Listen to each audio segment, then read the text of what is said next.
भारत में सबसे संगीन अपराध की सजा है फांसी। जिसे फांसी नहीं दी गई उसे उम्र कैद। नेशनल क्राइम रिकॉर्ड ब्यूरो के 2022 के आंकड़े बताते हैं कि 20 सालों में 2543 लोगों को फांसी की सजा सुनाई गई, लेकिन हकीकत ये भी है कि इनमें फांसी मिली सिर्फ 8 लोगों को। बाकी में से अधिकतर की सजा उम्र कैद में कन्वर्ट हो गई। दूसरी ओर उम्र कैद की सजा पाने वालों में 5 वो लोग भी हैं जो कभी लोकसभा के सदस्य थे। इनमें से 3 तो बिहार से सांसद रहे हैं, जबकि 2 का नाता उत्तर प्रदेश से रहा। 5 में से 4 हत्या के दोषी हैं तो 1 को अपहरण के मामले में उम्र कैद मिली है। इनमें से 1 तो वैसे भी हैं जिन्हें मिली तो थी फांसी की सजा, लेकिन हाईकोर्ट में यह उम्र कैद में तब्दील हो गई। वैसे देश की राजनीति में जातीय जनगणना की मांग ने जोर पकड़ा हुआ है और बिहार में तो यह प्रक्रिया धीम भी है। इन अपराधियों के जाति धर्म के बारे में आपको बता दें, 2 मुस्लिम समुदाय से हैं, 2 राजपूत से और 1 यादव जाति के हैं। इन राजनीतिक हस्तियों में 3 का संबंध बिहार की सत्तारूढ़ पार्टी राजद और जेडीयू से रहा है, तो 2 यूपी के विपक्षी दल बसपा और सपा से रहे हैं। पंचतत्व में हम आपको एक एक कर उन 5 सांसदों के बारे में बताएंगे जिन्हें आजीवन कारावास की सजा हुई। नमस्कार, पंचतत्व देख रहे हैं आप और मैं हूं आपके साथ कोमल।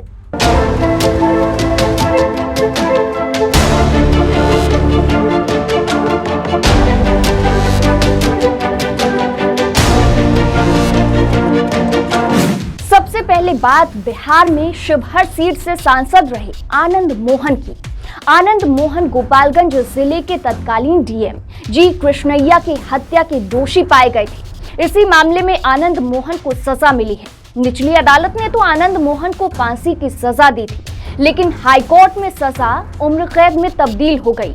राहत के लिए जोर तो आनंद मोहन ने सुप्रीम कोर्ट में भी लगाया, लेकिन वहां बात नहीं बनी। आनंद मोहन अभी भी जेल में है। आनंद मोहन का अपराध से राजनीति की ओर आने से पहले का इतिहास छात्र आंदोलन का रहा है। जयप्रकाश नारायण के नेतृत्व में 1974 में आंदोलन शुरू हुआ तो आनंद मोहन कॉलेज की पढ़ाई छोड़कर आंदोलन का हिस्सा बन गए।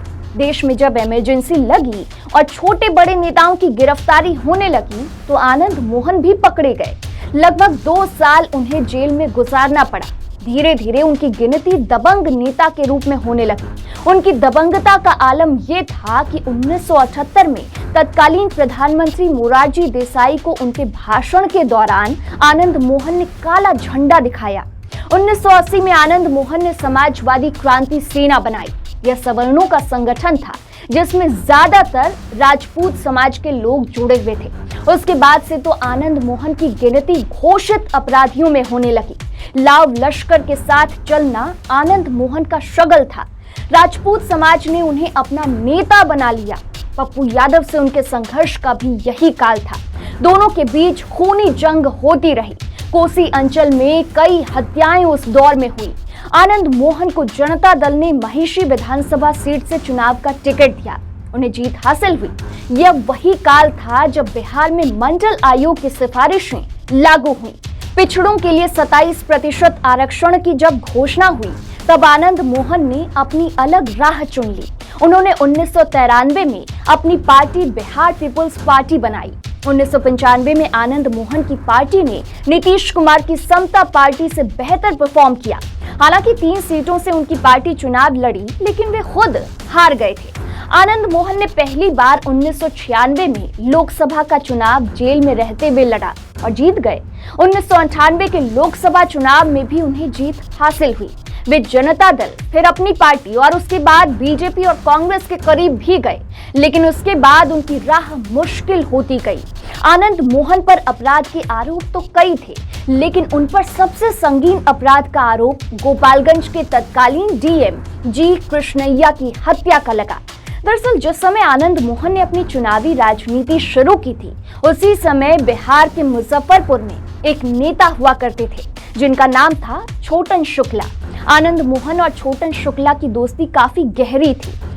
4 दिसंबर 1994 को छोटन शुक्ला की हत्या कर दी गई, जिसके बाद आनंद मोहन ने छोटन शुक्ला की लाश के साथ राजनीतिक रैली निकाली। रैली में लाखों की भीड़ मौजूद थी। इसी बीच हाजीपुर के रास्ते नेशनल हाईवे नंबर 28 से एक लाल बत्ती लगी गाड़ी गुजर रही थी। गाड़ी में गोपालगंज के आईएएस अधिकारी जी कृष्णैया मुजफ्फरपुर की आधिकारिक बैठक में हिस्सा लेकर गोपालगंज वापस लौट रहे थे।